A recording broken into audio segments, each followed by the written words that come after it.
Hello friends, આજે આપણે જઈ રહ્યા છીએ ચેલાવાડા બાબા દેવના મંદિરે. અચ્છા, તો ભાઈબંધની આરસ લઈને અમે નીકળી જઈએ છીએ ચેલાવાડા તરફ. અને ભાઈ થોડી વાર પહેલા જ પડ્યો હતો વરસાદ, એટલે મસ્ત લીલું લીલું થઈ ઠીક હે. ગયું. અને થોડી વારમાં જ અમે પહોંચી જઈએ છીએ વડા તલાવ, અને તેનો નજારો દેખો એટલે એક નંબર ગાઈસ. અને પછી ત્યાંથી આગળ થોડો જતા જ આપણને જોવા મળી જાય છે આ ચોકડી. ત્યાં આગળ એક બોર્ડ મારેલું છે કે ચેલાવાડા જવા માટે સીધા.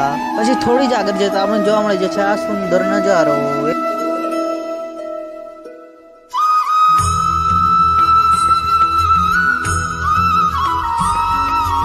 અને આ સુંદર નજારો દેખતા દેખતા આપણે પહોંચી જઈએ છીએ ચેલાવાડા. અને ચેલાવાડા પહોંચીને આપણે ગાડી મૂકી દઈએ છીએ એક બાજુ પાર્કિંગમાં. અને ગાડી પાર્કિંગમાં મૂકીને અમે ચાલતા ચાલતા આવી ગયા છીએ મંદિરમાં એને આપણે બાબા દેવના દર્શન કરીએ છીએ દોસ્તો. અને ફોડી દઈએ છીએ નારિયેળ. પછી નીકળી જઈએ છીએ આપણે ઘેરની તરફ. જય બાબા દેવ.